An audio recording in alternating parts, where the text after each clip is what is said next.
Chicken popcorn recipe. জানেন আজকের এই রেসিপি তৈরি করতে আমার সময় লেগেছে মাত্র 10 মিনিট। কি অবাক হচ্ছেন? এত তাড়াতাড়ি কিভাবে সম্ভব? ভিডিওটি সম্পূর্ণ দেখলেই বুঝতে পারবেন। বিকেলের নাস্তায় মাত্র 10 মিনিটে স্পেশাল কিছু খেতে চাইলে এই easy and quick snacks recipe chicken popcorn তৈরি করতে পারেন। বাচ্চা থেকে বুড়ো সকলেরই পছন্দ হবে এই রেসিপিটি। এই মজার চিকেন পপকর্ন রেসিপি ঘরে থাকা মশলা দিয়ে সবথেকে সহজভাবে আজকে তৈরি করে দেখিয়েছি। আশা করছি নিশ্চয়ই আপনাদের কাছে ভালো লাগবে। আর আপনারা তো জানেন কুকিং উইথ সোনিয়ার রেসিপি মানে সবথেকে মজার এবং সহজ রেসিপি। চলুন তাহলে শুরু করে দেই। প্রথমেই চিকেনের ব্রেস্ট পিস নিয়ে নিয়েছি, এটাকে এভাবে কেটে নিচ্ছি। দেখেই বুঝতে পারছেন কিভাবে আমি কেটে নিচ্ছি, একেবারে সবগুলো যেন সমান সাইজ হয় সেটা খেয়াল রাখতে হবে। এরপর এটাকে একটা বোলের মধ্যে নিয়ে এর মধ্যে 2 টেবিল চামচ পরিমাণ দুধ দিয়ে দিলাম, লিকুইড দুধ, সাথে একটা লেবুর রস পুরোটা দিয়ে দিচ্ছি। আপনারা চাইলে এই পর্যায়ে কিন্তু টক দইটাও ব্যবহার করতে পারেন 2 টেবিল চামচ পরিমাণ দুধের পরিবর্তে।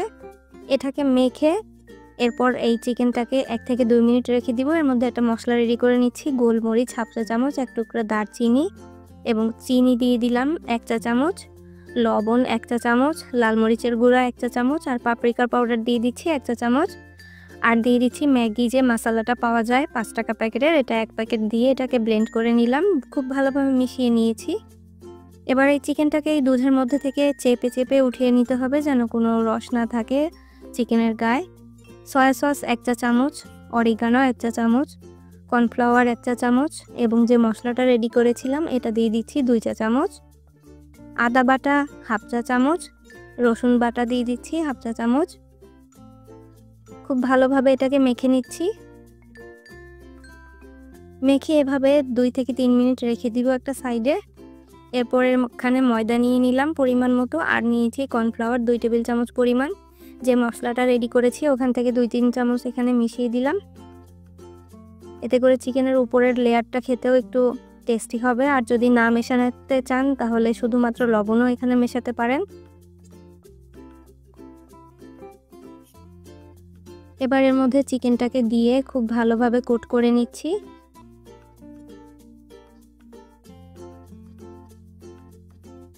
এটাকে এভাবে একটু কোট করে নিয়ে এরপর একটা ঝাঁঝরির উপরে নিয়ে এক্সট্রা যে ময়দাগুলো আছে সেটাকে একটু ছড়িয়ে নিব।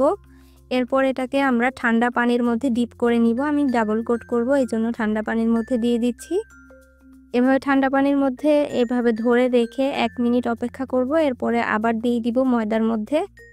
এতে করে চিকেনের উপরের যে লেয়ারটা কোট করা হচ্ছে এটা ডাবল হবে, একটু পুরো হবে। এরপর আবার একটা স্ট্রেনারের উপরে নিয়ে এক্সট্রা যে ময়দাগুলো এর গায়ে লেগে থাকবে সেটাকে ঝেড়ে ফেলবো। এভাবে করে করলে হবে কি একটু তাড়াতাড়ি করে সবগুলো তৈরি করা যাবে। আর যদি একটা একটা করে করা হয় তাহলে একটু দেরি হবে। দেখতেই পাচ্ছেন উপরের লেয়ারটা কেমন হয়েছে। এবার একেবারে গরম তেলের মধ্যে দিয়ে এটাকে ডিপ ফ্রাই করে নিতে হবে। চুলার আঁচটা এই পর্যায়ে মিডিয়ামের থেকে একটু বেশি থাকবে। যেহেতু এটা মুরগির বুকের মাংস তাই এটা সেদ্ধ হতে খুব বেশি সময় লাগবে না। উপরে কালার আসতে আসতে চিকেনটা একেবারে সেদ্ধ হয়ে যাবে ভেতর থেকে।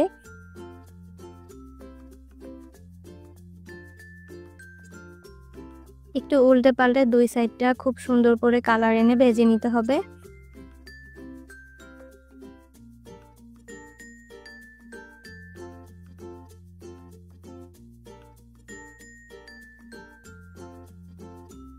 আর খুব বেশি জোরে জাল দিয়ে যদি ভাজেন তাহলে কিন্তু উপর থেকে একটু বেশি কালার চলে আসবে তাড়াতাড়ি চিকেনটা সেদ্ধ হওয়ার আগে।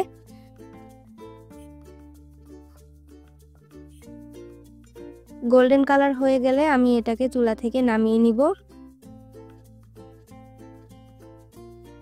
আর এটা নামিয়ে নেওয়ার পর আর ছোট্ট একটা স্টেপ বাকি থাকবে, ভাববেন না যে এখানেই শেষ। তেলটাকে ঝরিয়ে আমি একটা টিস্যু পেপারের উপরে চিকেনটাকে তুলে নিচ্ছি। এরপর একটা বোলের মধ্যে নিয়ে এর মধ্যে আমি কিছু মশলা অ্যাড করব। আর এটার যে শব্দ শুনে আপনারা বুঝতে পারছেন এটা কতটা মচমচে হয়েছে। আমরা যে মশলাটা রেডি করেছি ওখান থেকে হাফ চা চামচ দিয়ে দিলাম এবং হাফ চা চামচ দিয়েছি অরিগানো। এটা দিয়ে এভাবে একটু টস করে নিচ্ছি যাতে সবগুলো চিকেনের গায়ে মশলাটা লেগে যায়। ব্যাস রেডি হয়ে গেল আমাদের মজাদার সহজ রেসিপি চিকেন পপকর্ন। যে কেউ আপনার এই রেসিপিটা খেয়ে কিন্তু একেবারে মুগ্ধ হয়ে যাবে, কারণ এটা খেতে অনেক বেশি টেস্টি। বাসায় তৈরি করার কারণে এটা অনেক হেলদিও হবে। আশা করছি আমার আজকের রেসিপি আপনাদের কাছে নিশ্চয়ই ভালো লেগেছে। ভালো লেগে থাকলে আমার সাথেই থাকবেন আরও নতুন নতুন রেসিপি দেখার জন্য। আমন্ত্রণ রইল আমার চ্যানেলে। ভালো থাকবেন সকলে। আসসালামু আলাইকুম।